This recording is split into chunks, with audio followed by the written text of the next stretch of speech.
Magandang umaga. Alas 10 na tanghali. Medyo nilalamig pa ako ngayon na. Kain tayo ng Star Apple. Sinundot ko dyan no, sa may pintuan namin kasi may Star Apple yung kapitbahay namin. Yung sanga pumunta dito sa tapat namin. Ngayon, may nakita kong hinog. Ayan. Ako ang makakarami kasi ako lagi ang nandyan. Makakarami ako nito. Kain tayo Star Apple.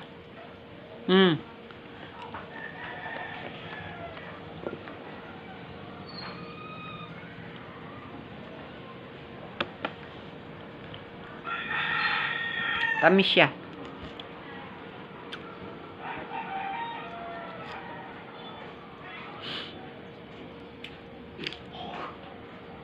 Malamig ah.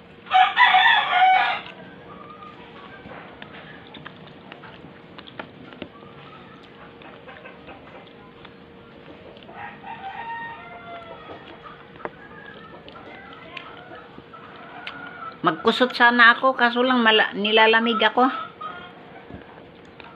Tsaka kunti pa lang yung damit. Nung Monday ako naglaba eh.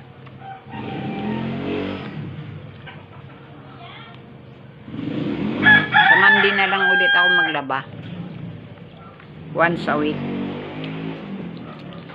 Para hindi magastos sa tubig. Kasi kung kusot ka ng kusot, magastos sa tubig. Kailangan sabay-sabay ang laba. Sarap. Kain tayo. Nakailan na ako nito. Nakarami na ako. Tuwing may makita ako, sinusungkit ko. Inuunahan ko yung mga bata. Kasi pag may magawi na mga bata,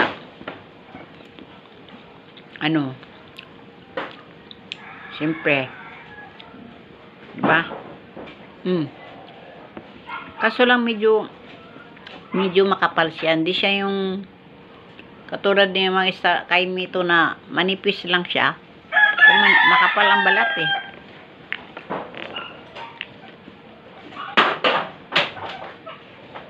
Nilalamig pa ako.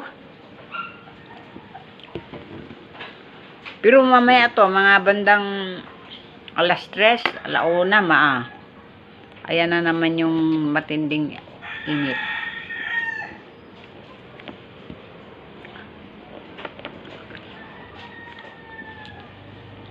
Nung malilit pa kami,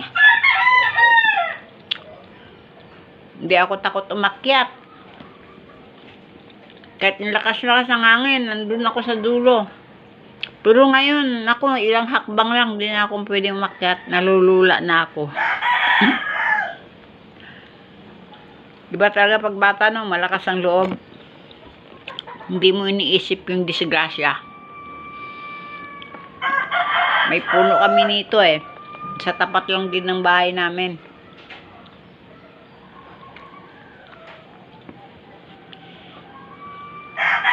Kanya-kanya akyat ng Star Apple kahit ang lakas-lakas ng hangin. Sige, kahit nasa dulo ka pa yan, nasa taas ka. Wala, pag na-imagine ko yun, hindi ko naisip na nakakatakot pala yung ginagawa ko nung araw. Medyo bata pa. Siguro nasa 10 taon ako noon eh. Elementary pa lang kami.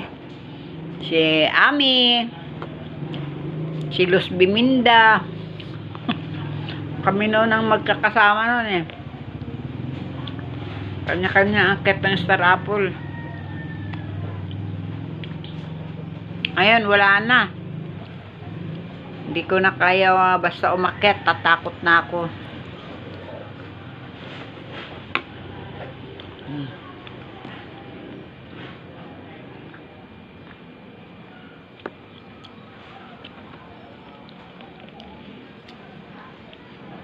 Dadalhin ko yung dalawa dun kay Raymond mamaya. Kakain muna ako. Bibigyan ko yung ano. Gusto ni Remo to eh. Hindi ako umakyat dun kahapon. Tuwan-tuwa yun pag pupunta ako dun eh. Masaya siya. Malambing sa akin yun si Rembrandt. Kain ng apple, star apple.